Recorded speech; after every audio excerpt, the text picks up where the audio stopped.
I'd like to welcome everybody today. I'm President Emily Stevens. I call this work session of May 6, 2026 to order. The time is 4:01. I would like to remind everybody to silence your electronic devices. We will now open 1.01, the flag salute. Trustee Zamora, please lead the Pledge of Allegiance. Please stand. I pledge allegiance.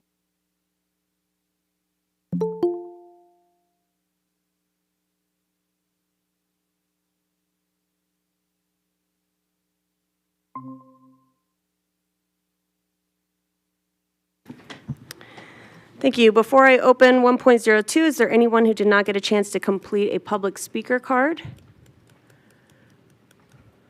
Okay. Let's go ahead and open 1.02, adoption of the agenda. Trustee Bustamante Adams. Thank you, Madam President. I would like to make a motion to adopt the agenda with the following change. Reference material has been provided for item 2.04, 2027 legislative bill drafts. Do I have a second? Trustee Dominguez. I will second the motion. Awesome. Let's vote.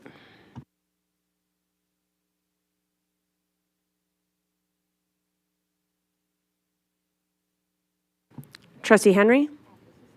Aye. Thank you. Motion passes. Okay, let's move on to 2.01, National School Boards Association 2026 Annual Conference. We had 3 trustees that were able to attend, Trustee Bustamante Adams, Trustee Cavazos, and Trustee Esparza Stafford, and they're going to provide us an update of their time there. Thank you, Madam President. I will go first. I just want to say that the conference for the state as a whole, there was approximately about 40 trustees from the state of Nevada that were able to attend. And so not only the urban school districts, but also the rural. And so I appreciated that. We had a great showing from a state perspective. Did learn a lot about updates on federal legislation, but there was especially takeaways regarding the focus to still remain on governance for the boards, because what we do matters not only from a business perspective, but how the community perceives us.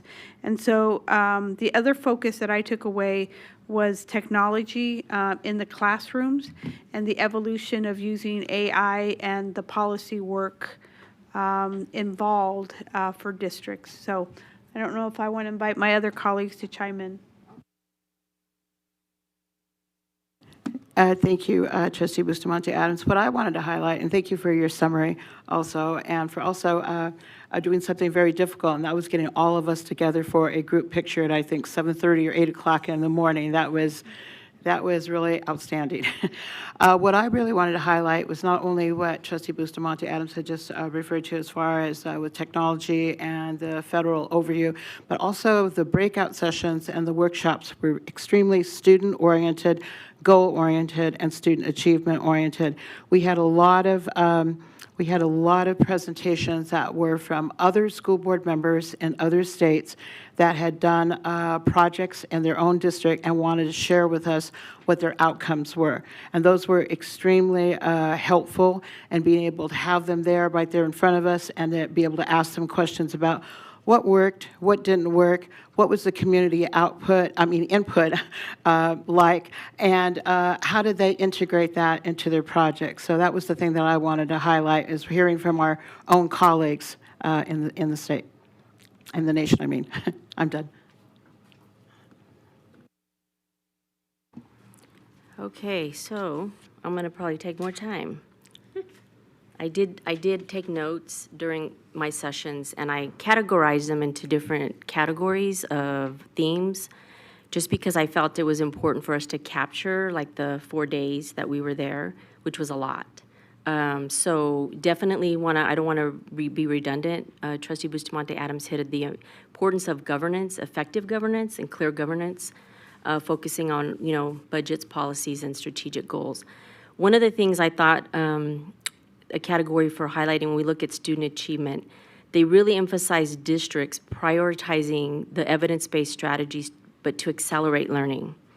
There was really a focus and emphasis on how boards can play a key role ensuring that instructional priorities are clear and really results-driven. I think it's timely because in the future, and I appreciate our superintendent and her vision with coming forward in the future with the strategic plan. So there were many sessions on really making sure that that alignment is there. Another category, which is often on our radar, is student well-being and equity. The supports for mental health, but it wasn't just mental health for students.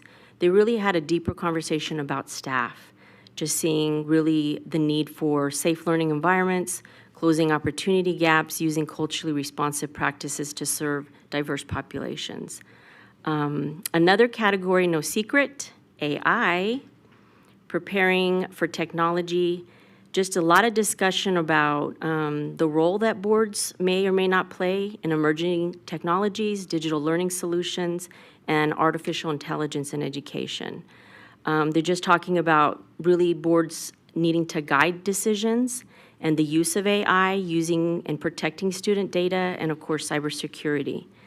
There was an interesting conversation about strong governance and clear policy direction for that. The category that I know we made a commitment to is building community trust. Community trust across and strengthening our relationships with families, every stakeholder, and all of our community as a whole.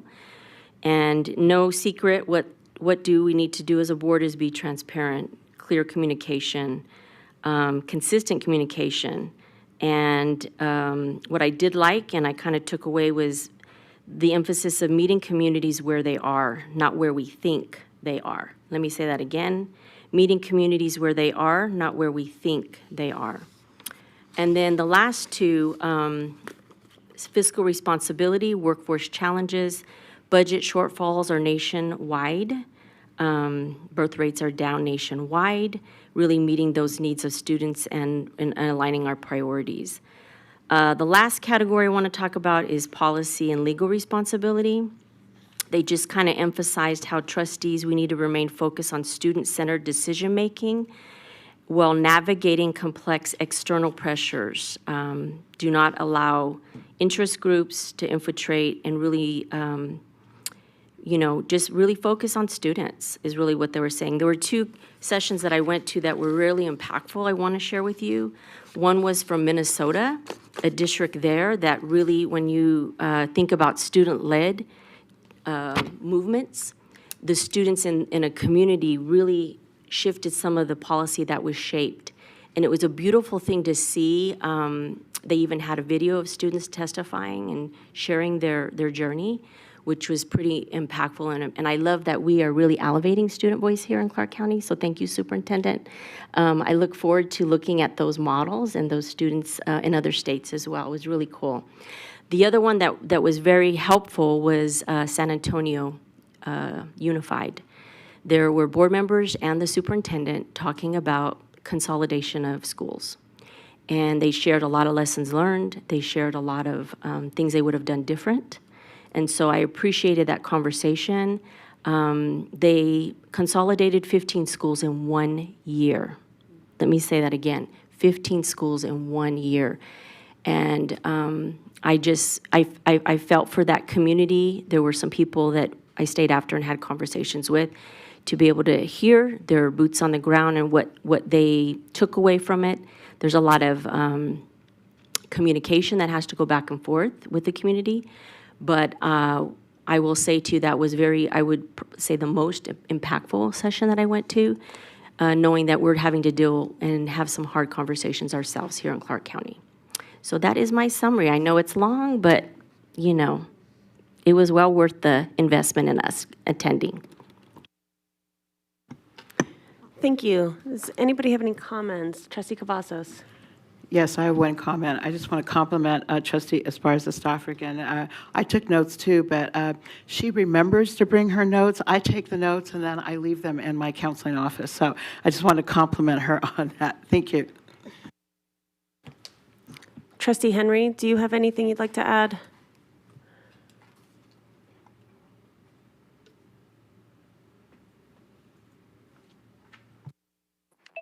I do not. Thank you so much. Thank you. Seeing as nobody else is in the queue for discussion, we'll go ahead and close 2.01. Thank you, ladies. With that, let's go ahead and open 2.02, Board Committees. If you look at the reference material, you'll see a list, and we're just going to go down this list very quickly. Right now, this list is showing who the current trustees are as liaisons for these committees. We have the Bond Oversight Committee, that is myself, Trustee Stevens, Council of Great City Schools, Board of Directors. We have Trustee Bustamante Adams. This one is going to change.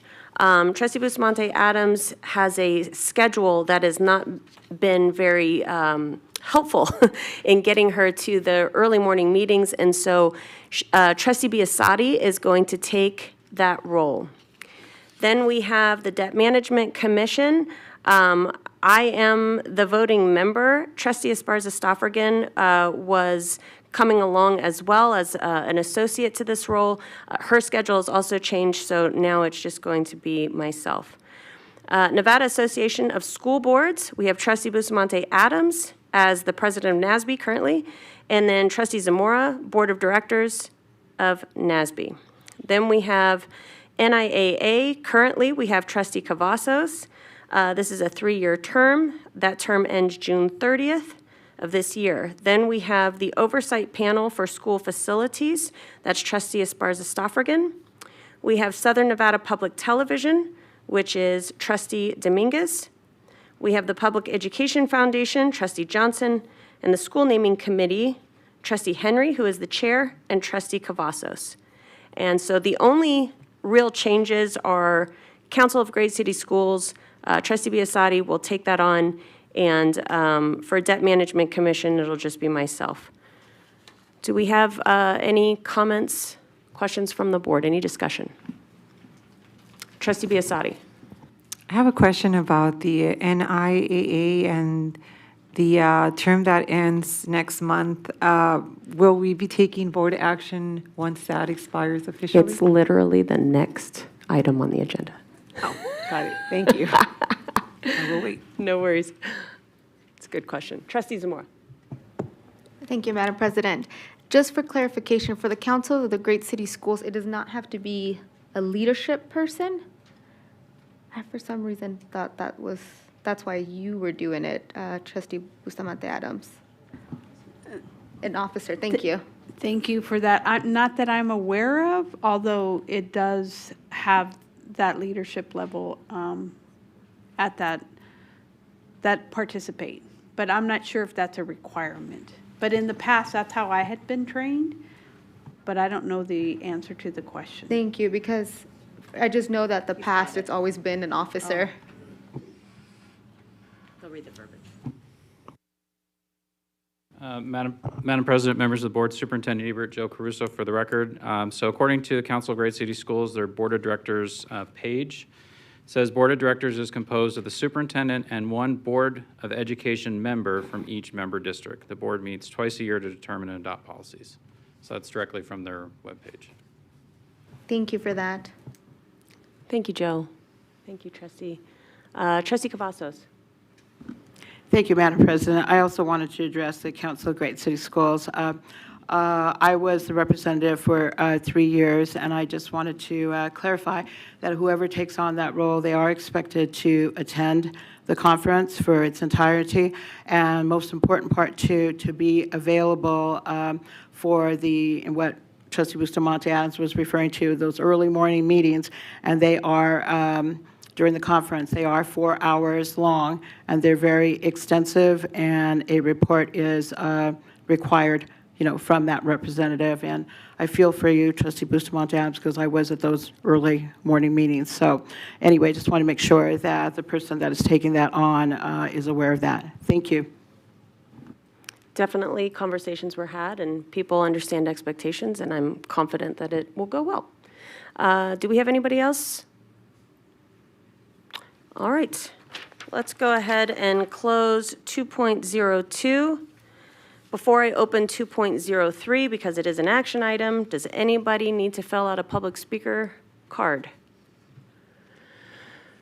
Fantastic. Let's go ahead and open 2.03, Nevada Interscholastic Activities Association Board of Control. So this is where we have an opportunity to vote in a new or retain a current board member. Let me repeat, that is board member. It's not necessarily elected board member, it just, their verbiage says board member, so I want to put that out there, for this role. As of right now, Trustee Cavazos, she has done her 3-year term. Thank you, Trustee Cavazos. Twice, done it twice. And, yeah, so it's a big commitment. And she is, her term is ending on June the 30th. So we're taking it before the board now to, entertain motions to either retain or appoint someone new. So we'll make motions and then we'll vote on it. So Trustee Cavazos. Thank you so much, Madam President, and thank you for taking the time today to listen to my concerns and my questions and to be able to get additional information on this. Although I would be willing to do another term on this, I feel that it would be good to kind of like how we've been doing in other areas of the district to build our pipelines and to be able to pass knowledge on. So we are having, without naming names, because I think that's not my place, we are having several other people like myself who have served 2 terms or more on NIAA. So a lot of institutional knowledge, either because they're termed out as a trustee or they happen to be retiring. I'm not smart enough to do either one of those. So what I want to say is that I think that it would be good to go ahead and kind of pass the torch on this particular thing, even though I am eligible to run for another term. So at this time, I would like to make a nomination for someone who has a great knowledge of how things work in the district as both a teacher and an administrator, and that would be Trustee Ramona Esparza-Stofrican, who I feel would be a great addition to the NIA Board of Control. Okay, we have one nomination, or motion, I should say. I'll entertain a second or a different nomination. Trustee Biasotti. I would like to nominate Trustee Dominguez for this committee. Okay, so we have 2 nominations. We have one for Trustee Ramona Esparza-Stofrican and one for Trustee Lydia Dominguez. Trustee Cavazos. I have a question, and I don't know whether we need to go to council for this. And I appreciate the nomination, Trustee Biasotti, for Trustee Dominguez. But I believe that Trustee Dominguez, and please correct me if I'm wrong, because I'm not sure if I'm up to date on this, but I believe that Trustee Dominguez serves on Lieutenant Governor Stavros Anthony's commission, a task force that specifically has to do with athletics. And I'm wondering if that could possibly be a conflict of interest. It does definitively deal with the NIAA and athletics. Well, I guess the first question before we go to council, do you sit on that currently? I am on the task force. However, it has, it is not an active role. And so I have supported the Lieutenant Governor's, I guess, his views on girls' athletics. But that role is not in a leadership nor active board member role.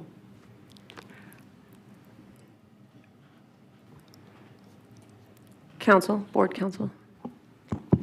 Well, before we even get to that, I think there was a motion on the floor for Ramona's. Well, there's Trustee- 2, you can have multiple Yeah. motions on the floor, so I would go back for a second on Trustee Esparza-Stofrican's first and see if we can move that forward. If Yeah. it doesn't, then we go to the next one. So do you want to do that before you have to? Yeah, if she is even willing to accept the nomination. I think that's the process that we normally go through. If you want to do that, we can do that before we, okay.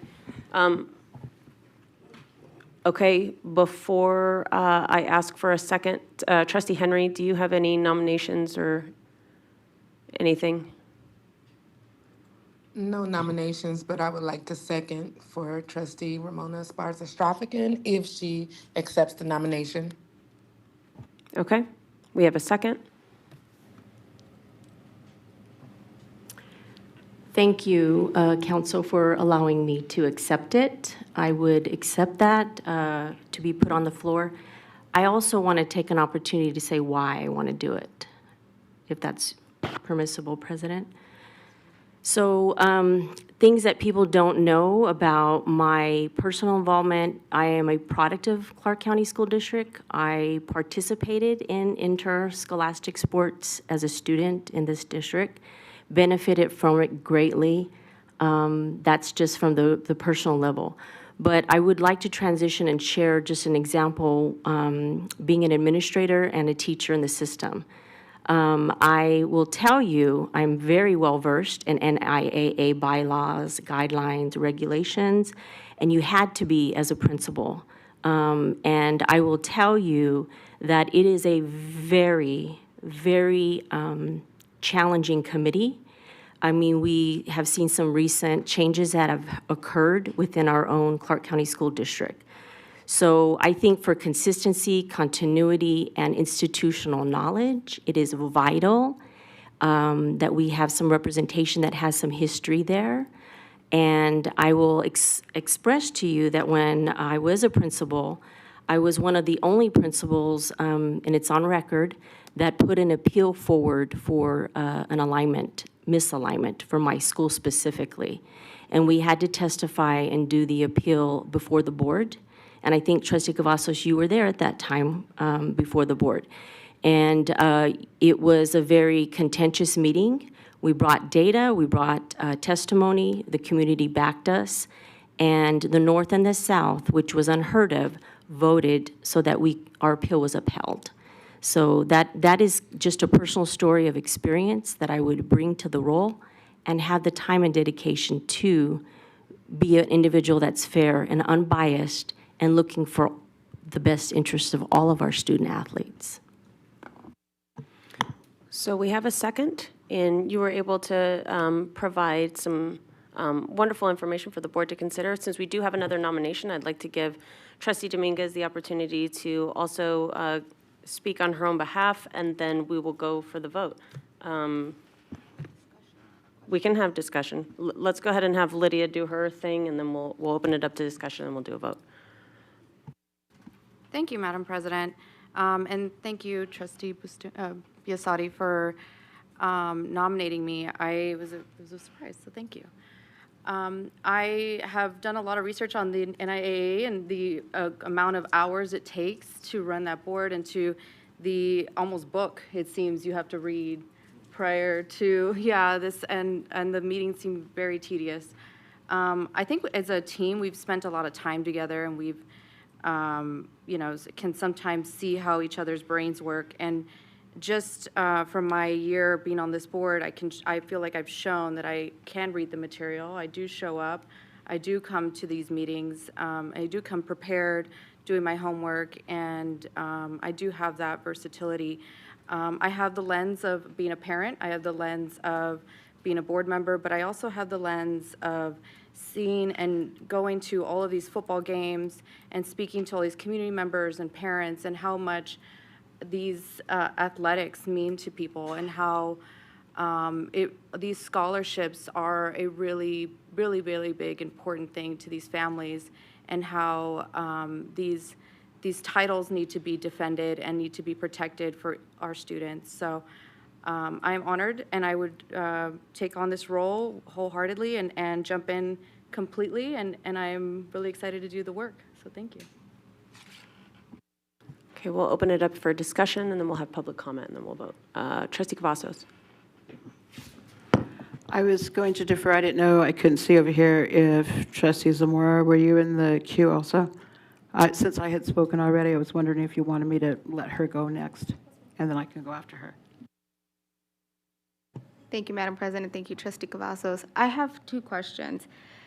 The concern about Trustee Dominguez's position on this board, what, I guess for legal, what is the biggest barrier we can come to? Like if that is a conflict of interest, like what is the, oh my God, what is the word? The bad that can happen if it moves, the consequences of it. Thank you. Is there any to us as a board? Mahogany Turfley, Board Counsel. So I'm unfortunately not familiar with the other board that she sits on. I don't think it's before this board. So she would have to say whether or not she felt like that was a conflict, and then if for some reason there was, it could be revisited. Okay. And my second question is, because of a situation last year, I was told that appointed members cannot serve on boards that they have voting power on that board. So when did that change? Okay. So, Thank you. General Counsel, so specific to this board, it's under NAC 385B110, and it just says every trustee, so it doesn't say elected trustees.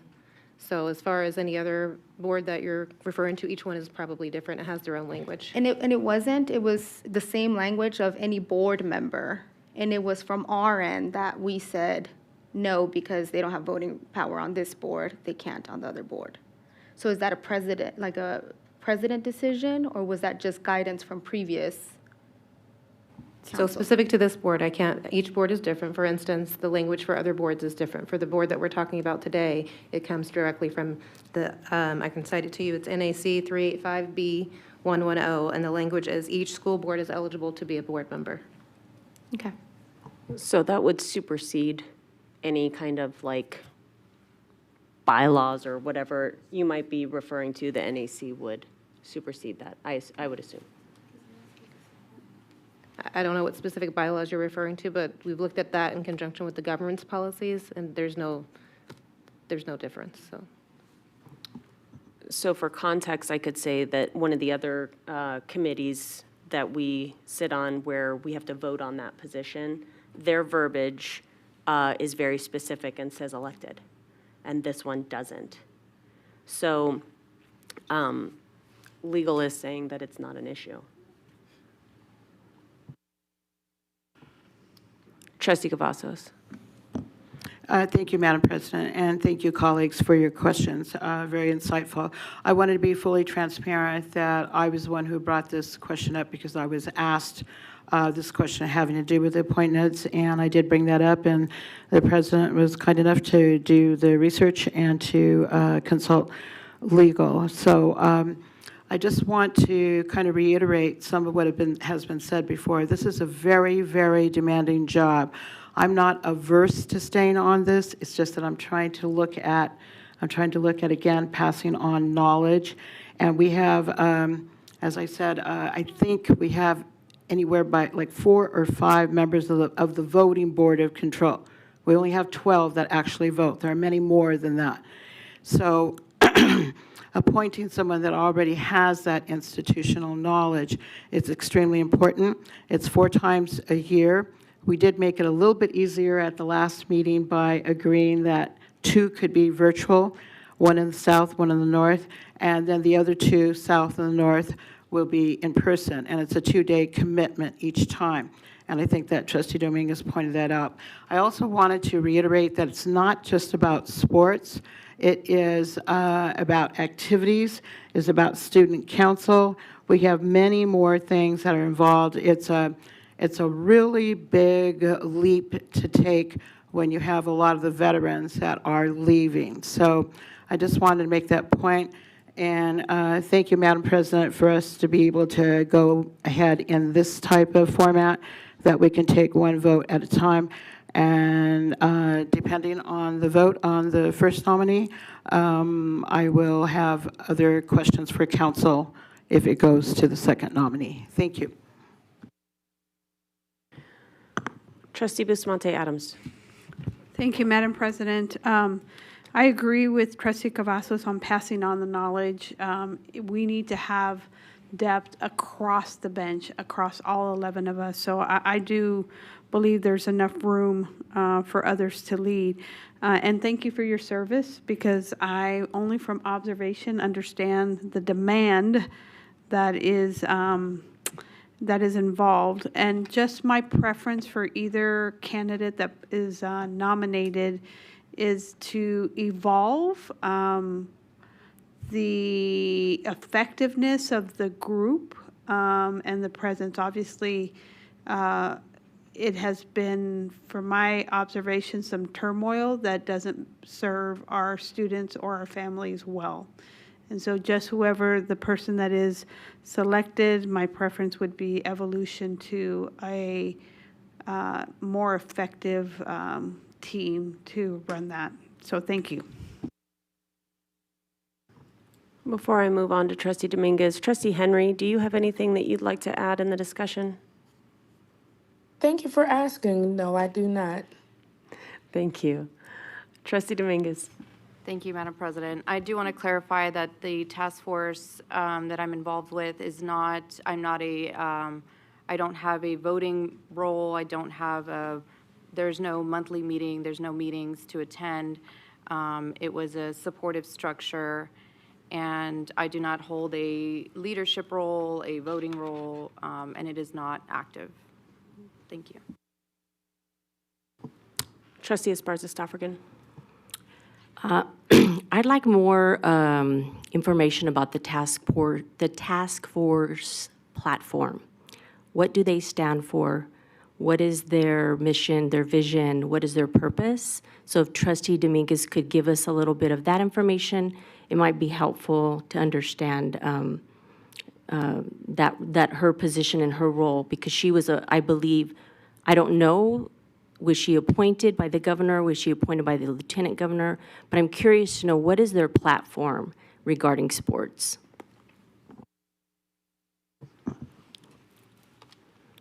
So I might need some help here, Mahogany, because I don't know if that is relevant. We're talking about a task force, and the question became, is this a conflict of interest? Should this person get voted into this role?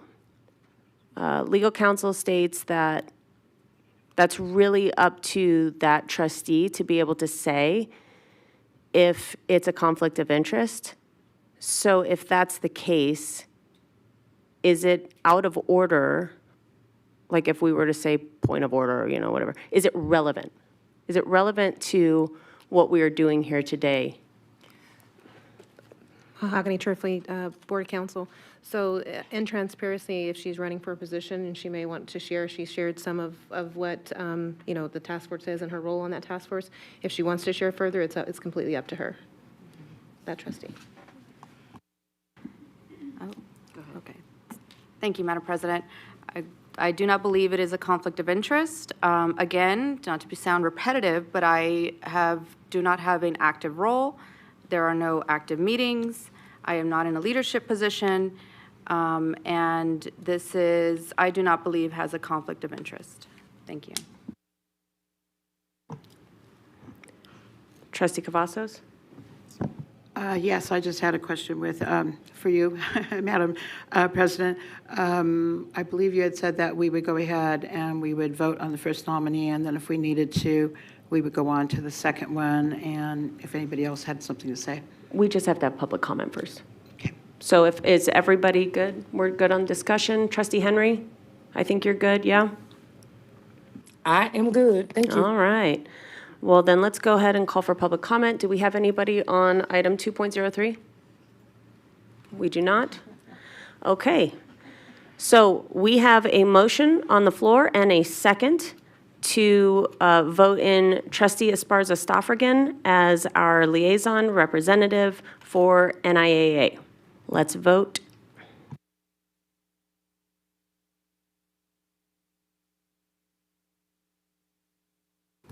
Trustee Henry? Aye. Motion passes.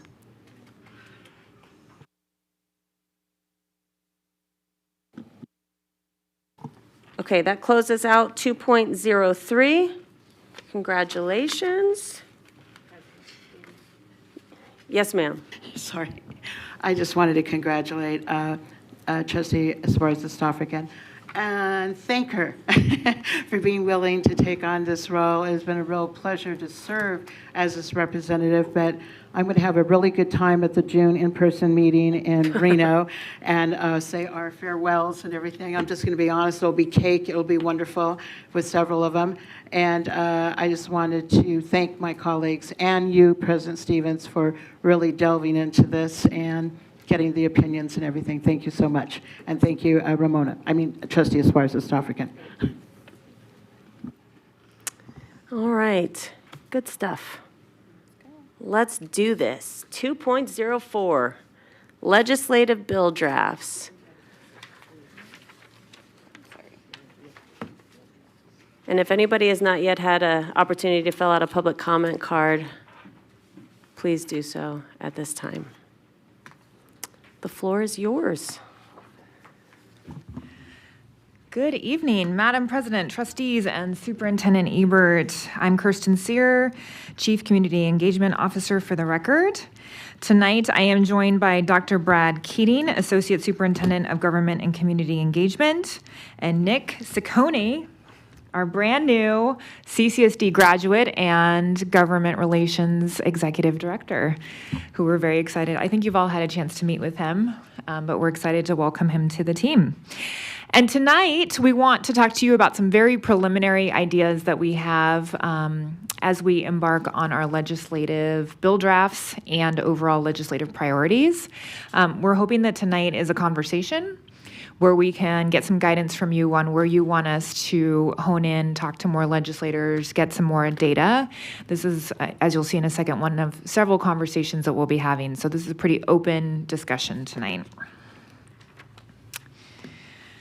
So we're going to walk through the process that CCSD undertakes to develop its legislative priorities prior to the legislative session and set up the initial conversation for our bill draft requests, which are due to the state no later than September 1st, and we get 2 of them.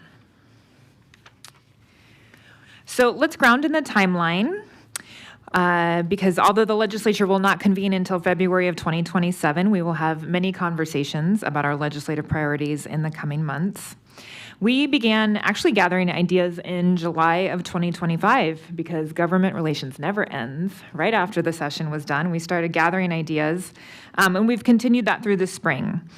So the list that you're about to see is really a brainstorm. It's not even necessarily what we think we should or shouldn't emphasize. This is just everything that has come up for your consideration. Over the next several months, there are going to be key opportunities for board input, and today is part of that early prioritization, followed by additional discussions in June, where we hope to narrow down the list of ideas to 3 to 4, discuss the Nevada Association of School Superintendents' legislative priorities, and preview a draft of the overall legislative platform. We'll be back before the board for the final selection in August with a firm submission deadline again of September 1st. Just want to emphasize that we need our 2 bill draft requests in by September 1st. As we get closer to the 2027 session, we will return with a full legislative platform to be formally adopted in December. That platform will be used to guide our advocacy efforts throughout the 2027 session. So with that context in mind, I'm going to turn it over to Mr. Ciccone to walk through the categories of ideas that we have developed.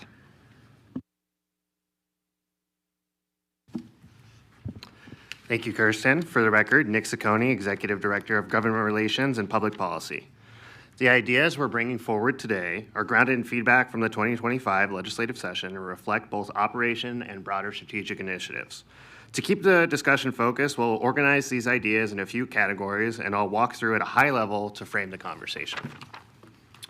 So first, we'll start with the category that focuses on what matters most, strengthening student outcomes and expanding access to critical support. Within this area, we're looking at proposals that expand mental health services and increase investment in early learning opportunities, including pre-K and ECLIP. One idea we've heard is to partner with the state to better leverage the free care role. This would allow us to increase school-based Medicaid revenue and in turn expand access to mental health services for students. Overall, these are areas where we see a clear and growing need, strong alignment with student success, and increasing momentum at the state level. Next is athletics. This category focuses on improving clarity and fairness in student eligibility policies. Currently, the board composition of the Nevada Interscholastic Activities Association is defined by regulation and doesn't necessarily reflect where the majority of student athletes are. This may be the right time to open up a broader dialogue with stakeholders and revisit that structure. We've also heard consistent feedback around the need to address grade level retention as it relates to athletic eligibility, an issue that continues to impact students and families. Together, these conversations are about ensuring our policies are equitable, transparent, and aligned with the realities of our student athletes face today. The next category focuses on operational efficiency, infrastructure, and safety. Starting with facilities, current law does not allow CCSD to utilize job order contracting. This is a procurement method that allows a public agency to award a contract for a fixed period to handle minor construction and repairs across existing facilities. Instead of going through a full bidding process for every individual project, contractors submit proposals for specific job orders using pre-established pricing structures. This approach can significantly improve efficiency, reduce delays, and help us address facility needs more quickly. On transportation, students today are increasingly pursuing opportunities beyond their immediate neighborhoods. Whether they're through open enrollment, magnet programs, or internships, additional state funding in this area would go a long way in ensuring students can access the programs they choose as they prepare for college and the workforce. In terms of local control, as we continue conversations with our community around the facility master plan, it's critical that CCSD and the Board of School Trustees maintain the ability to make the decisions at the local level. Should proposals emerge from the draft plan, we want to ensure we have the statutory authority to respond to those community-identified needs. And finally, school safety remains a central priority, both within this category and across the district. We will continue working closely with our local partners and the School Traffic Safety Working Group to strengthen and improve safety for all students.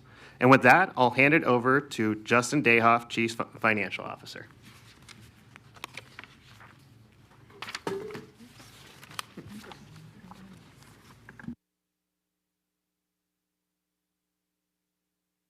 There we go. Good afternoon. Justin Dayhoff, Chief Financial Officer for the record. This is one of the more complex and critical areas we're examining, a big bowl of spaghetti, if you will. At its core, this category is about ensuring that our funding structures reflect today's realities. We are seeing shifts in enrollment, including overall declines in some areas, alongside growth in non-traditional pathways like part-time and concurrent enrollment. These changes challenge a system designed around rapidly increasing or at least stable enrollment. As a result, we're taking a close look at how funding formulas align with how we grapple with changing economies of scale and education operations today. We're also focused on increasing flexibility at the district level. In a rapidly changing environment, districts need the ability to adapt, whether that's adjusting staffing, reallocating resources, or responding to emerging student needs in real time. Greater flexibility, including in redeveloping statutory budget deadlines and timelines, allow us to be more strategic, efficient, and ultimately more responsive to students and families. We want to ensure that our budgeting practices not only address immediate challenges, but also position the district for long-term stability, despite fluctuations in enrollment and changing demands on every dollar. Altogether, this category is about aligning resources with reality so we can continue to deliver high-quality opportunities for every student, regardless of where or how they learn. Thank you, Mr. Dayhoff. Brad Keating for the record. Excited to be with all of you tonight, right before a big Vegas Golden Knights game as they are in the playoffs. And I do want to say, just for the record, before we get to the meat and potatoes as well, where it's really, really neat. We had a number of our schools that made posters for the Vegas Golden Knights, wishing them well in the playoffs. So in each one of their locker rooms at City National Arena and at T-Mobile Arena, those locker rooms are plastered with posters by our students wishing them well in the playoffs. So really, really neat. So hopefully they do well and make us proud. Now to the important stuff: governance, accountability, and flexibility. This category focuses on reducing administrative burden while continuing to uphold strong accountability systems. Within this area, we're looking at several proposals aimed at improving efficiency, closing gaps in oversight, and ensuring consistency across all of our processes. Starting with volunteer fingerprinting. This proposal would allow legacy nonprofit organizations that use a different fingerprinting system than CCSDs to be approved. The goal is to streamline the process of getting volunteers into our schools while still maintaining the highest standards of student safety. Next, the municipal partner opt-out. This proposal would give municipalities limited flexibility to opt out of quarterly reporting in months where their agendas are particularly full. Importantly, this flexibility would apply only to municipalities. It would not extend to CCSD. We're also looking at aligning requirements for municipality-approved charter schools with those of the State Public Charter School Authority. This would ensure that school districts have the opportunity to review charter applications and provide written input on the potential impact to neighborhood schools, just like we do with the SPCSA model. That input is critical as CCSD is continuously analyzing community trends and planning for future growth. Having a consistent review process helps ensure more informed, coordinated decision-making when it comes to opening new schools. And ultimately, that goal across all of the proposals is greater consistency, clarity, and efficiency, while maintaining the accountability our students, families, and communities expect. On our next slide, legislative technical adjustments and cleanup. This category, these proposals are designed to clarify implementation and ensure that the new laws are functioning as intended, particularly in areas like open enrollment and the Education Service Center, starting with Senate Bill 460 of the last session. This legislation includes a provision requiring school associate superintendents to review 3% of all teacher evaluations. In practice, that equates to school associate superintendents roughly touching with their hands 500 evaluations each. And when they look at each one of those evaluations, they're looking at every piece of paper tied to those evaluations to determine how those decisions were made. While the intent is grounded certainly in accountability, the scale creates a significant operational burden for our team. As we move forward, there's an opportunity to work with the legislature to refine that requirement in a way that maintains oversight while being more practical to implement. More broadly, we're also focused on reducing burdensome and duplicative reporting requirements. Streamlining these processes allows our teams to spend less time on compliance and more time focused on improving educational outcomes for students.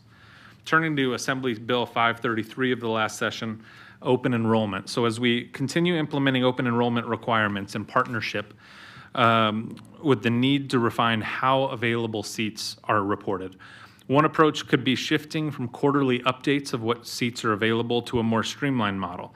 An October report reflecting actual open enrollment seats filled and remaining in the current school year, followed by a January projection. In addition, we want to ensure that reported seat availability reflects reality.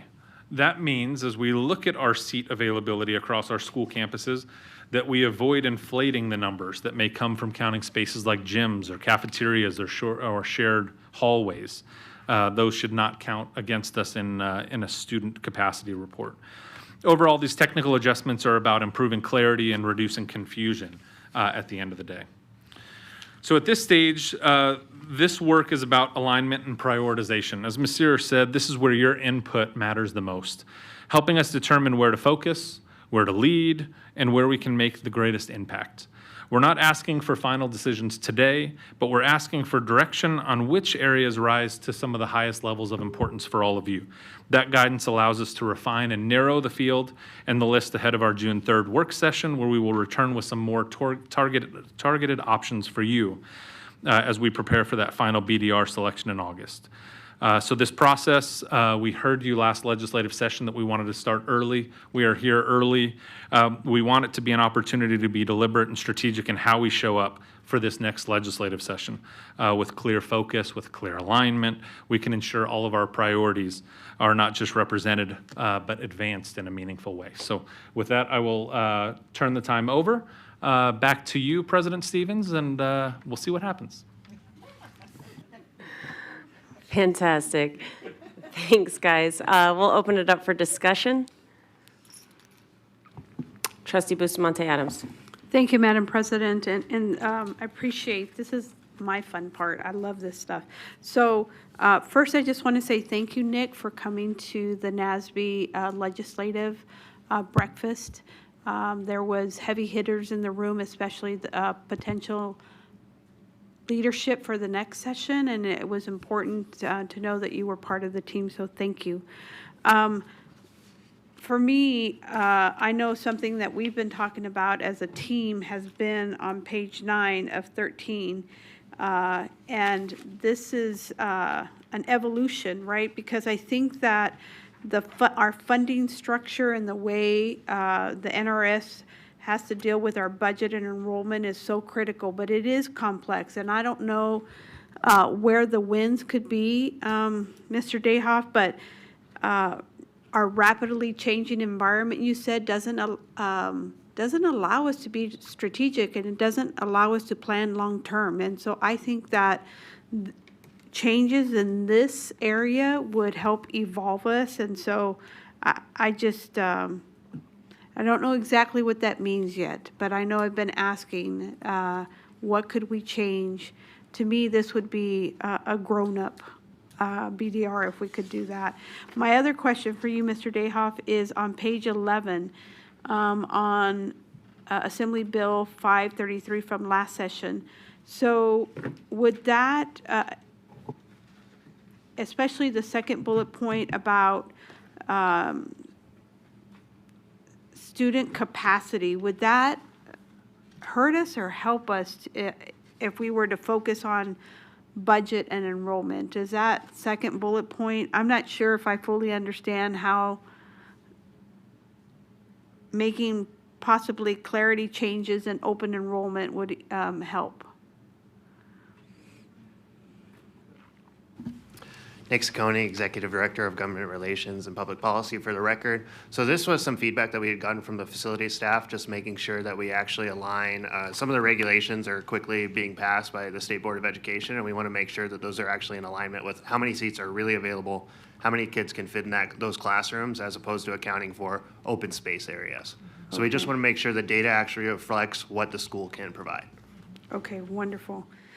And I know that I appreciate, Mr. Keating, the information on some of the cleanup language. I know that we only get 2, and there's other electeds, legislators that would be able to carry and would want to carry some of the bill drafts. And so it's an opportunity to build a whole network, an ecosystem for education. And so even though I really want the governance and accountability, but I would say that maybe we would look to other elected officials that get past the primary or past the general election to possibly carry that. That's just my initial comments.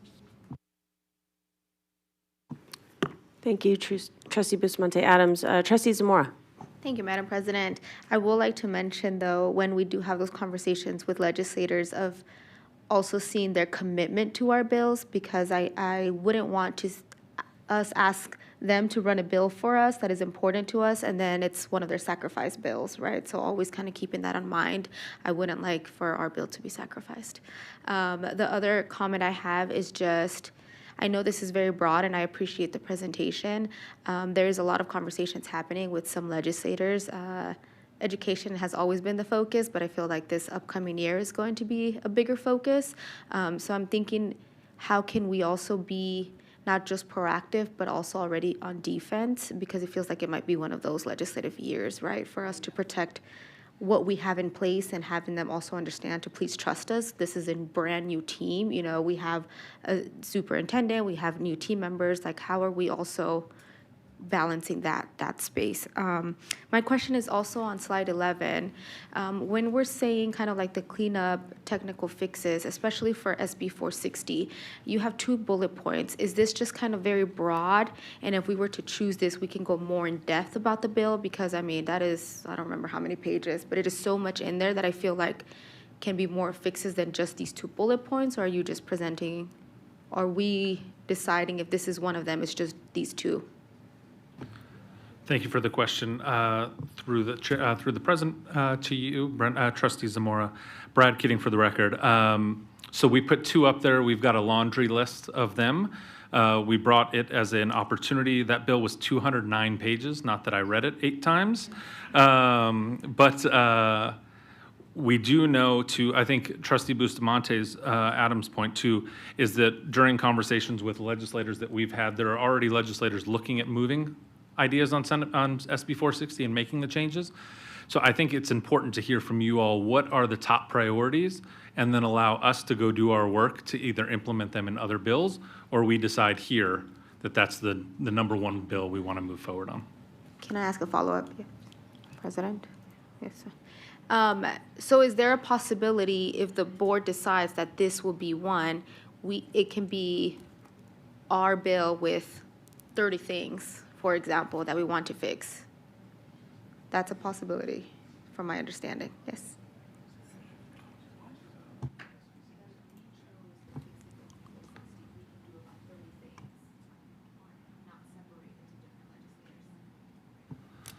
Brad Keating for the record, yes, that is correct. It just has to be a single subject. It can't be about SB 460 and food service. Something completely outside of the realm of what the bill currently says, yep. Thank you for that. That's all the questions I have so far. Thank you, Trustee Zamora. Trustee Esparza-Stoffergen? So first, I want to say thank you to our superintendent, because when we were down this path the last time, we did not have an opportunity to really have discussion prior to, and we were catching our tail. It was last minute, and it was very hard for us when we went to advocate, even for the two bills that were put forth. So I appreciate this new process with the government team, and welcome to Nick. We've been everywhere together. And so I want to rewind the last two bill drafts. If Brad can share with us before I know you have the laundry list, but one of them was passed, one was not. So can you give us some landscape on that? Because one of them was tied to funding, and some of these are tied to funding. And so I kind of want to get his recap on that experience and really how we're going to prioritize this laundry list. Sorry, Dr. Keating, but that's what I'm asking. Thank you for the question, Brad Keating for the record, and thank you to Nick for being here every day and for supporting me right now. I was looking at former bill drafts from 2017 just a few minutes ago, so I couldn't remember 2025. So in 2025, we moved two bills forward. One was about bullying, and that one passed in a collaborative effort with us. CASAPI, Department of Education was incredibly helpful in creating that the tool that's being used. The other bill was about Education Stabilization Fund and how those dollars would be spent once they hit the threshold. That bill didn't move forward. It didn't move forward in the CCSD bill. The governor's bill did originally have it, and then once there was a merge between SB 460 and the governor's bill, that came out again. I think that as a follow-up, that context matters for me to know how we were successful and to hear the coalition that was built between other organizations, and to Trustee Zamora's point about making sure that we are doing this in advance time. So when we met individually with you as trustees to just kind of start fleshing some of our thinking. One of the asks that I wanted to know was, what are the things that we can do without having to create a bill draft? And so I would like to, this is a laundry list. Are there things that we can just advocate and work with other organizations that maybe can be conversations, advocacy for policy changes from some of those original lawmakers? And then we can spend our time on some real effort on our two, because we only get two, to really get something to move forward, if that makes sense. Thank you. Trustee Biasotti? Thank you, Madam Oh, President. I'm sorry. You're quiet. For the first time, Brad Keating for the record. The coalition building is incredibly important, and I just want to say, because I think it's important to say this on the record, is that from our action tonight, Nick and my next action is to begin meeting with elected officials to talk through some of the big ideas you have to see how they could start being implemented. We have been contacted by all of our employee association partners who want to get involved and have these conversations. It's just important to have the conversation with you all first, and then we can all work out in a larger capacity. But the only way any bill gets passed is by a coalition.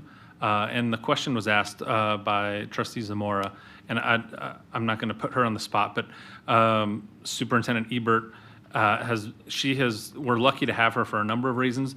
One of the many reasons is that she and her team and Deputy Superintendent Gonzalez have been masterful over the last few sessions at bringing bills that are omnibus bills that have a number of things in them tied to one subject. So if that's a path we want to move forward, we're fortunate to have the two leaders we do to help us move that direction. Okay. Trustee Biassatti. Thank you, Madam President. If we could go back to page 7, and just because we were just discussing this on NIAA, on the second bullet point, no, I believe the first one, revisit proportional representation on the NIAA. What does it mean by proportional? So we're looking for more than one person in the committee? Thank you, Trustee Brad Keating, for the record. NIAA is an interesting body, and it's a wonderful time that we're talking about it back to back today. But I do want to give you some interesting statistics here. So there are 46,000 unique athletes statewide that are participants in the NIAA. CCSD accounts for 46.2% of those students. Washoe County, only 14%. Charter schools, 8%. And private and Catholic schools, 7%. Then when you look at the actual NIAA Board of Control, CCSD has 5 voting seats, Washoe County has 3, rurals have 3, charters have none, private schools have none. So it's taking and looking at a model, much like the legislative session, and figuring out when we go to the legislative session, there are a lot more Southern Nevada seats than there are Northern Nevada seats based on population alone. So there's been conversations amongst a number of people of, do we try to make it more proportional so that we're benefiting the amount of students in the system? Also, there's been conversation of, instead of impacting the current system as it sits and taking one seat away from somebody and putting it somewhere else, do we potentially add one seat that might go to charter schools because they have such a high portion of students? So it's looking at those models, and those conversations are happening not only across the state, but the legislature is all over this issue right now. Thank you. Trustee Dominguez? Thank you, Madam President.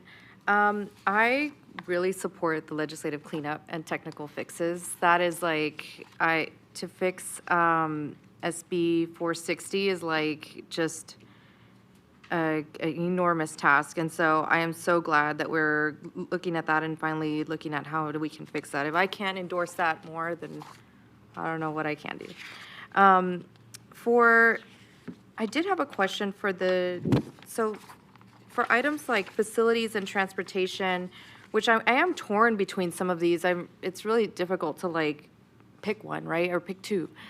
So for other entities like within the district, so for our school safety committee, could they go and essentially be lobbied or voices be heard on that committee to our legislators? Kirsten Sear for the record. Thank you for the question. We have been working with our municipal partners and other law enforcement agencies on a school traffic safety working group. We anticipate that report will come out in June. It'll be presented to the Clark County Commission because they actually were the lead agency. And then we'll likely do a presentation to this board as well. And so all of those municipalities and CCSD have said that we will work together to forward some policy initiatives related to their work. We haven't identified that yet, so that's why we weren't specific. But we anticipate, hopefully for the second June board meeting, which I think is June 25th, that we can bring more information on the policy recommendations to you there. Oh, that'd be great. I think, just this community has been torn apart by all of the deaths previously from traffic safety and stuff, but I do appreciate the improvements that have been happening. And my second question was for the academic programs. For just, I guess, besides, going and like, panhandling and in Carson City. How else can we just advocate for that pre-K funding? I mean, there's, I'm not in education, but I know how much pre-K is needed and essential for education and students learning. So what can we do? Kirsten Sear for the record, specifically on pre-K or for overall funding? Overall funding, and well, I mean, especially pre-K, it's listed here, but pre-K is very essential to a student's learning, and I can go on and on, but yeah.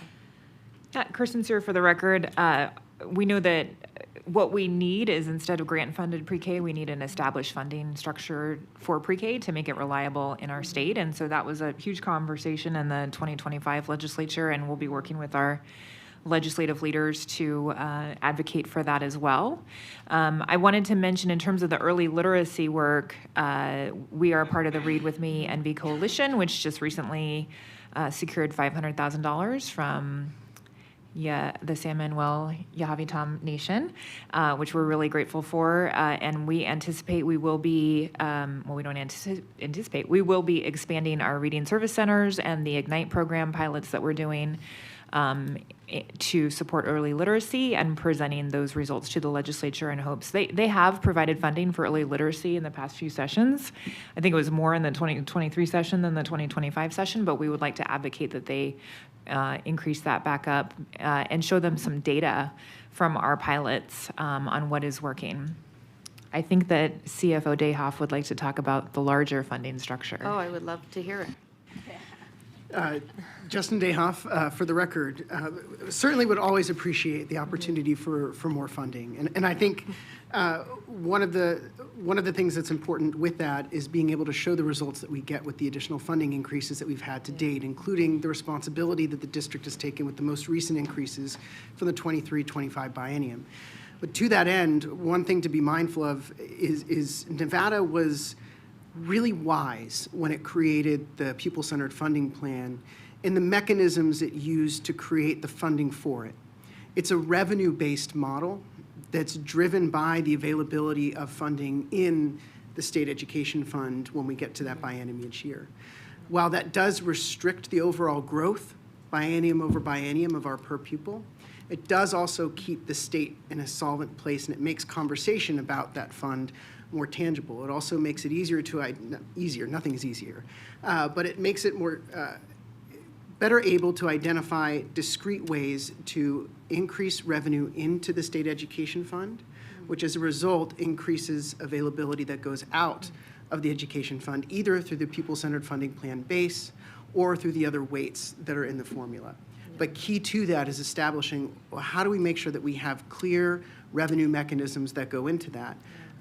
Even if it's looking at revenue that has fallen off of the existing pupil-centered funding plan. There were things that were previously taxed around services that were part and feeding of and into the DSA, which is the state education fund, but have not necessarily been there. So thinking about ways to increase dedicated revenue into the state education fund that would therefore support either increasing the base or targeted weights would be the pathway we would need to consider to do so. Can I add something, if that's okay? It's also of note that the Commission on School Funding, which Mr. Dayhoff is a member of, along with, I think, 4 other CFOs from representing our school districts, will for the first time have their own bill draft request. And so we're waiting to hear a bit on what they're going to be introducing before we get into more specifics on some of our budget cleanup items. Oh, I appreciate that. Thank you for that information. And I appreciate the formula. I'm glad you know all about that formula because it's hard to follow.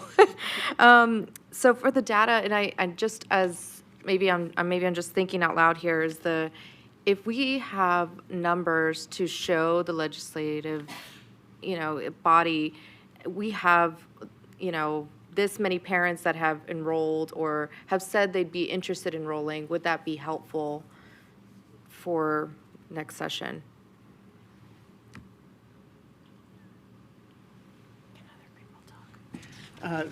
Justin Dayhoff, Chief Financial Officer for the record. I would say that in general, anytime that we can better inform the argument with strong, well-constructed data to the better. It also gives us an opportunity to identify the scale of need. I know that the team has begun looking at pre-K deserts and, what that actually means in terms of mapping need to location and the distribution of that need across southern Nevada. But to your point, having those data reinforces the point that those deserts do exist, and that I'm a baseball person. If you build it, they will come. Trustee Cavazos. Mr. Dayhoff caught me off guard there. I thought he was going to go into Star Wars like yesterday, too. I'm still confused about that question. I asked my husband, and he knew it right off the bat. He goes, "How do you not know that?" It's like, whatever. I just wanted to say thank you again for the early kickoff to this. I've received some messages, positive messages, about us starting on this so soon and the transparency. The two areas that I'm getting the most questions on have to do with facilities. And thank you for bringing up about the commission, because I was going to ask about that, because I heard from one of the other members earlier today.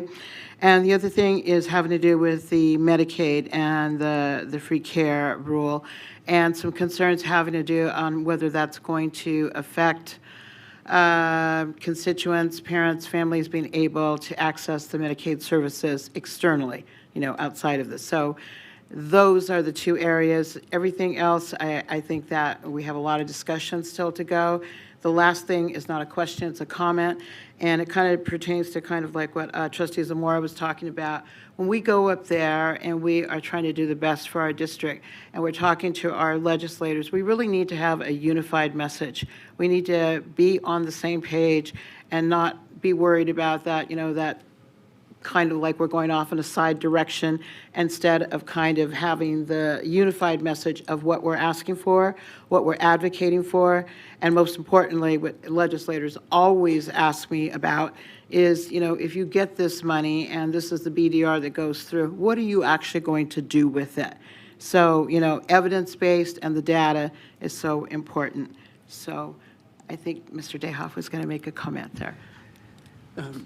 Justin Dayhoff for the record. Thank you, Trustee, for the question. On the Medicaid piece in particular, even with changes to current federal Medicaid policy, currently school-based Medicaid reimbursements as well as school-based administrative claiming reimbursements are one of the smallest of the overall federal Medicaid programs, increasing even, I believe, quadrupling the current number of, in terms of total dollars, Medicaid claiming and administrative claiming would not otherwise have a material impact on the broader Medicaid budget. School Medicaid billing, not just here in Nevada, but across the country, is generally, it lags substantially. Okay. Thank you so much for elaborating on that. I appreciate it. Thank you so much. Trustee Henry, do you have anything that you'd like to add? Thank you so much, Madam President. Everyone has had amazing questions, so it cleared up some that I have. One that really sticks out to me since we've been going through the facility master plan meetings with the community members, retaining local control and usage of school facilities. I believe it's on page 8. I want to know a little more about that, because that's truly important, and I want to know exactly what we will be asking for when it pertains to our facilities. Christian Sear for the record. I think that is one of our more open items, but I couldn't agree more that it's one of our more pressing items. We have not finalized our facility master plan yet, so we have not finalized all the areas that would need to be aligned. But for example, there's been discussion of some other districts that have had to repurpose school buildings, have repurposed them for teacherages to create teacher housing. Then that is something that is actually allowed for in state law. We want to make sure that if that is something that you all decide that you would want to pursue, that is all buttoned up in state law, so it would be available for us. So we would want to make sure that any options that we look at in the facility master plan are addressed. Justin Dayhoff for the record. If I could also add to that, one of the interesting pieces of Nevada statute, particularly as it relates to bond and capital programs, in Nevada, under Nevada law, programs and investments in our capital program have to be explicitly stated in the law. So it's not just as long as it falls in this category or as long as it's not excluded, you can spend on. So teacherages, to the example here, are specifically named in law, but there are provisions around there for which clarity could be helpful. Anything Thank else, you. Trustee Henry? Just, and also just wondering, since you said it had to be, basically spelled out, like, can it be spelled out that our facilities are not used, used by charter schools or any local competitor? Since one of our major, well, I won't say major, some of our declines in enrollment is that. So is that something that we can add later on? Trustee Brad Keating for the record. I think I think it's important to say, and I don't have anything in front of me today to tell to show you, but that's been a topic of conversation. We have heard that. We've heard a number of groups who are interested in bringing a bill forward that forces us that any school that we have that we're going to look at closing in any way, shape, or form be given a first right of refusal to charter organizations. So I think as a board and as a leadership team, that conversation, that strong conversation has to be had to determine what we want to do with our schools moving forward. And we need to drive that conversation and not have somebody else driving the conversation for us. Just a note to Trustee Henry, and I don't know if you guys knew this, but Chicago actually did something like that. Chicago Unified, they were able to get it wasn't a regulation, it was called something else, but basically they got this thing passed to protect public schools where their buildings could not be used for charters or competitors like Trustee Henry's talking about, so it might be an interesting case study. Trustee Henry, do you have anything else? Thank you. And of course, I'm all for pre-K, more funding for pre-K, more funding for education, period. But for pre-K, the other thing that was coming out of the FMP meetings were families asking for full day pre-K, or was said that in some cases that we're only offering Monday through Thursday, and I didn't get a chance to inquire about that. But it's important that the community is asking for full day pre-K 5 days a week, if that's something that we can do. Thank you. I think Dr. Welsh is going to come up and talk a little bit about that.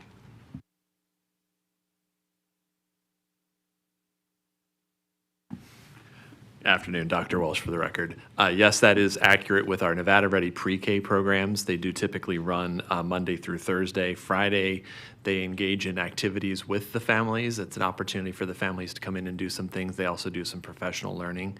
So yeah, I mean, and that's not a funding piece specifically, but there are some other components of that in terms of that model that help us in terms of the overall supervision and making sure that we're meeting the elements of preparation time for teachers as well. That's another component to that.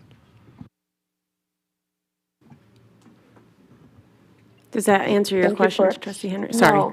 No, it absolutely, it answers it, but also we just want to be mindful that there are so many families who are working 5 days a week, and so I just wanted to make sure I put that out there. But thank you. Thank you, Trustee Henry. Kirsten Sear for the record.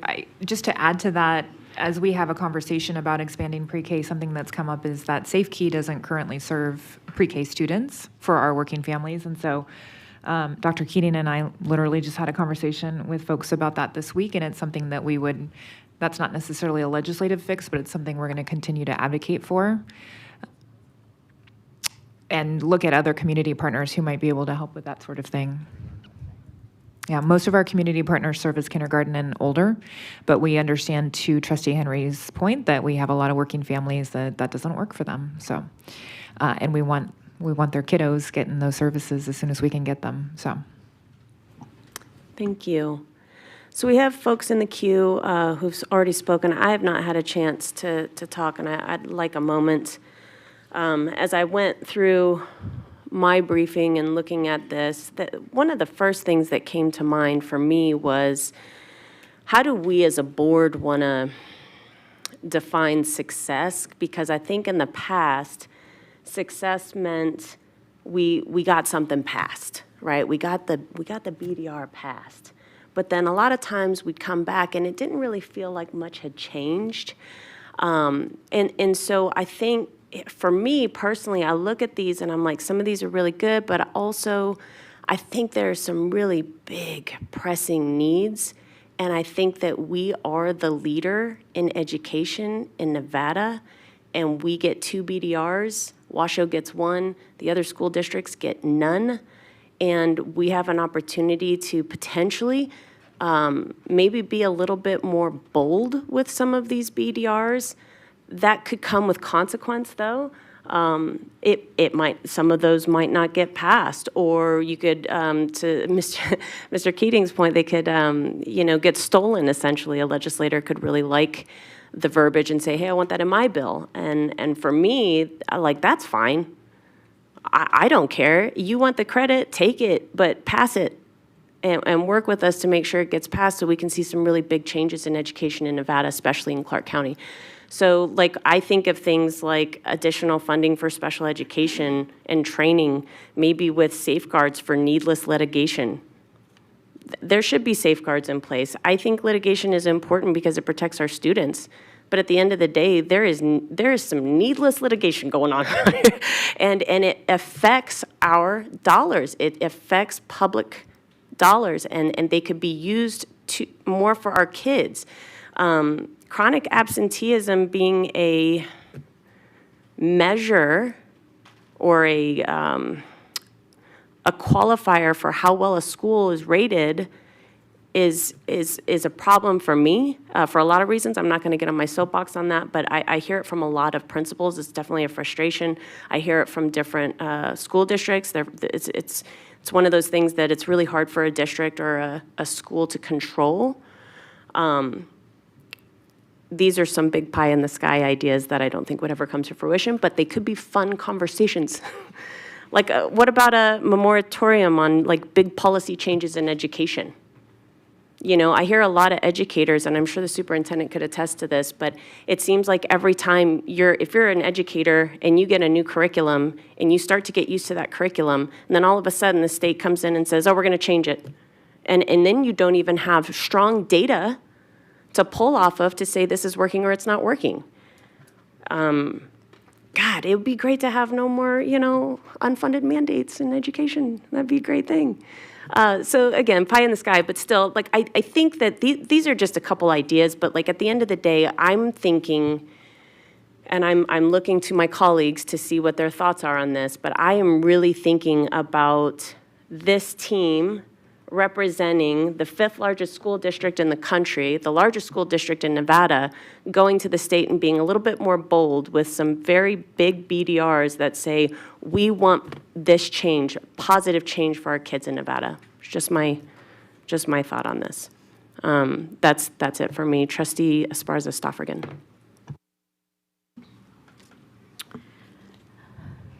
Thank you for that, President. I want to go back to Brad, what you were mentioning about, which I love innovation. I love the fact that we have experts like in our superintendent and our deputy. And I would say all of our executive cabinet is really, they have the relationships. I like the concept of our own omnibus bill. So I don't know what that looks like, but it seems like we could get more out of one bill with a lot of things that we could grab that maybe, and I don't know what those things are yet, but the fact that you opened that door for me, it opened up my mind about we can go for more than just one thing. And it kind of goes back to President Stevens' point. So I think let's dream big. Let's do an omnibus bill of our own. And then the second thing, I go back to Trustee Henry's point about the facilities. Been to many of the meetings, many of the facility meetings, and what the community is saying to us. What I want to go and just remember what San Antonio lived and learned is do not promise what you can't keep, or you don't make the promises you can't make or keep. Blech, you know what I'm saying? So it was very interesting to me because I didn't realize that we may not have control over our facilities. and we may not decide unless it's very specifically clear. And they were very clear that they did not necessarily sell their buildings in San Antonio because we don't know what the future could hold. We could have a boom again. We've lived it. We've been through this ebb and flow of, people coming to our valley, or what could happen and shift and change. So I really think that is a concern for me as well, is looking at facilities and the possibilities of how can things be. If we are having community meetings and telling people we can trade up or we can potentially repurpose, but we need to be able to have the ability to do that. And I do not want to be in front of the community when we said that's going to possibly happen and then it can't because of something like this. To me, that's immediate. So I'll put that there. My top three, I'll just say it as an individual. I have four. I have four, sorry. Funding as a whole, that's the pie. Big dreams, right? More pupil per pupil funding, blah. The second one is facilities. I think we need to do that immediately. And then my third is pre-K. And then my fourth is mental health. Nick Ciccone for the record. I just wanted to go back to your point about the omnibus bill. And I think from my prior experience at the city of Reno, although we didn't run omnibus bills per se, we did have charter bills, which meant opening up our city charter, amending the way that we govern ourselves. And I think one thing that I learned from that experience is knowing what's most important to this body, what's most important to the political body that I answer to, so that I am able to negotiate or pick out parts as legislators are taking apart our bill, if we are in that position. So just some feedback there. And then also on the facilities, I did want to mention that in whatever direction we go, I'm happy with, right? But not all of the ideas that we put forward today have to necessarily turn into bill draft requests from us or from anyone. It could just be preparing me and Brad to be on defense for the next legislative session. Trustee Zamora? Oh, let me look at my notes. I forgot my question. Page 8. I have a question. We have at the bottom support initiatives to improve safety in school buildings and school zones, which I feel like we have done a really good job in even the last special session. Is this something that can be not edited? What's the word? From like the original bill, like we can just add it to other stuff, or would it be something new? Oh. Move to adjourn. I'll shut up now.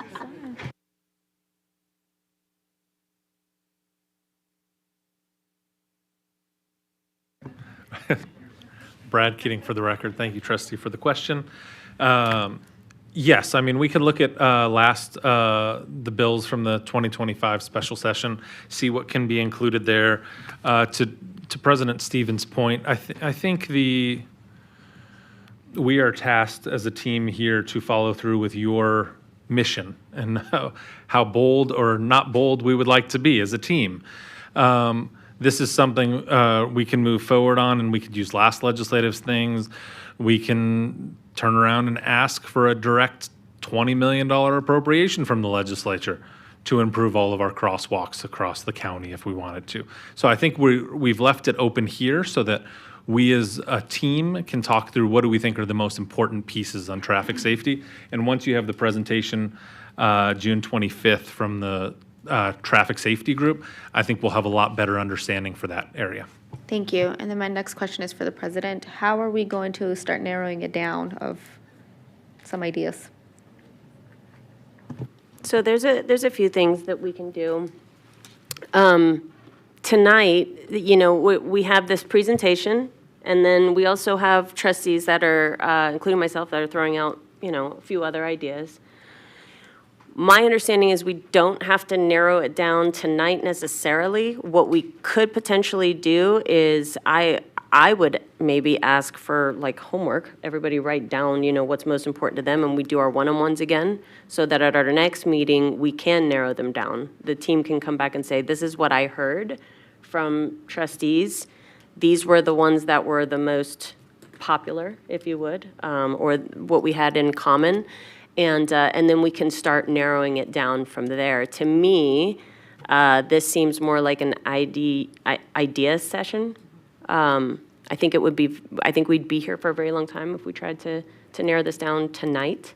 So this is an action item, so the direction we give to them could be a few things. We could ask, we'd ask to table it. We could ask for them to come to have individual meetings again, and then ask them to come back with a list of what they heard.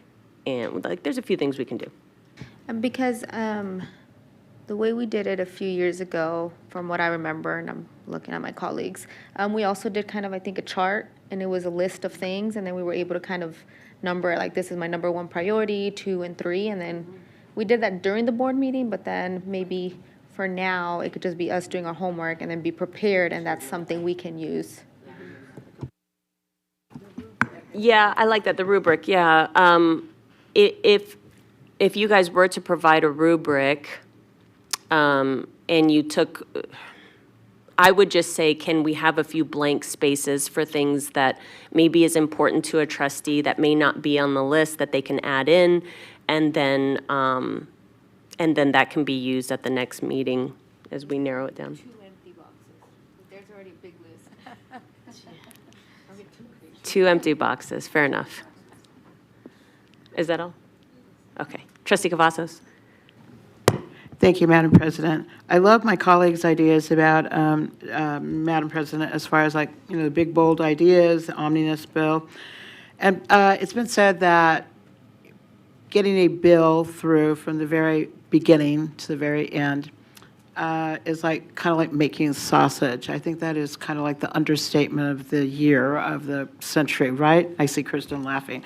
So we have to think here about what's realistic. If we're going to have some empty boxes there, are we going to have like a little subtitle that says, no unfunded mandates, because we're going to get smacked down so fast your head will spin.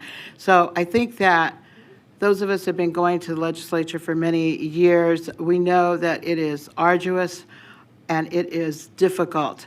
And a lot of times it's just basically, you broach the idea, we have these great ideas, and I like what you said about, we should be right there at the forefront. So it's really hard sometimes when you're in these legislative meetings and they're going, yes, but, yes, but, yes, but, and you get that yes, but stamped on your forehead before you walk out. So we need to have some backup plans when our team comes back to us for if maybe we can, I hesitate to use this word right now, it's not popular, consolidate, but if we can take some of all of the board's ideas and say, hey, Trustee Dominguez, I really like that about this. Can we possibly put that together with this? And then we maybe have a better idea of getting that passed, or maybe we can take out this little chunk. Governor does it all the time when they send bills to him, they take out different parts, and all of a sudden miraculously the bill that had no chance passes, right? So I guess I want to say that collaboratively, if we work on this piece by piece, we can get some really good stuff passed. So anyway, just my unsolicited comment. Trustee Dominguez. Thank you, Madam President. I got really excited when we started talking about this omnibus bill. I'm just going to put it out as just out there into the universe, is that the star rating is just scrutinized and scrutinized by so many of our community members and parents. And we have a lot of good schools that are 1 stars, 2 stars. But because the rating includes chronic absenteeism in that formula, then these schools look like 1 stars when they really are not. If we can re-examine that and to include something that is, and I believe it's because it has to be something non-academic, if we can find a way to look at other states and how they've changed it, where we're not using that chronic absenteeism in the formula for the star rating. So we have, again, a lot of good schools in our district, and they're doing great things, but they only got 1 star, so it's really hard for them to pull in more kids into the community. So thank you. I just want to add on that because I think that with SB 460, that becomes an issue then, right? So you have a really good school, but it's not rated well because of this thing that they're struggling to, this outlier that's hard to control, right?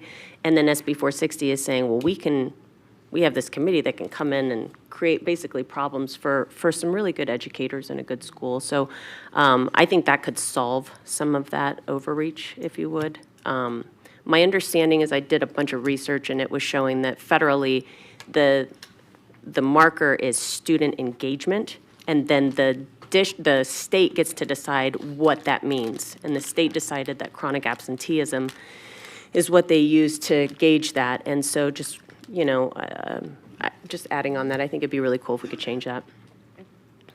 Trustee Esparza, well, actually, real quick, Trustee Henry, do you have anything? No, thank you. I'm good. Okay. Trustee Esparza Stoffergen? So the beauty of having new leadership, and I'm talking about the State Department level, I believe some of us are on working committees for innovation and district accountability. So some of what Trustee Dominguez says is there's actual conversations that are being had at the Department of Education, and they're also revisiting their district and statewide accountability. So if we can lean into them, because it feels like there's a shift that's going to already happen with some of that work as well, because I know chronic absenteeism has been just such a sore point for people, and they feel like it's out of their control. So I know you do talk to everyone, but if we can stay, maybe can we, Superintendent, remember when Dr. Wakefield came and did his presentation? Maybe as they finalize some of their district accountability, do you know if they're going to come back and do that for us again? So we actually have a NAS meeting tomorrow where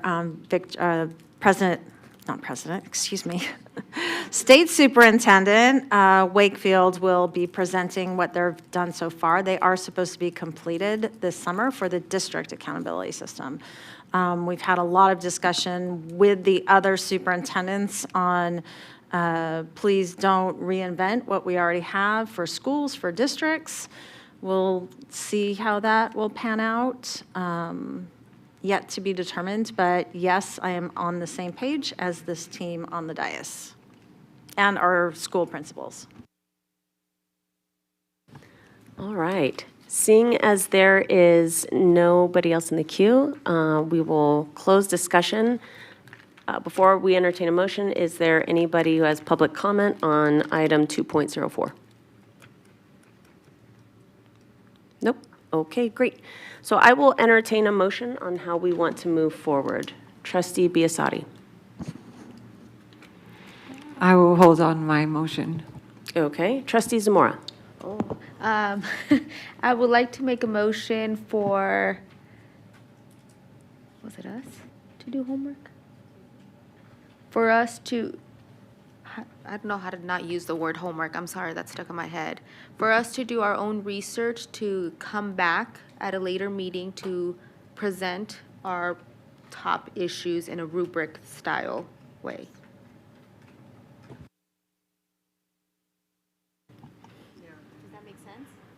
Can you repeat it one more time so I can ask for a second? And I just want to make sure that we have it correct. I might need support because my brain is going and my Sorry. mouth isn't going as fast.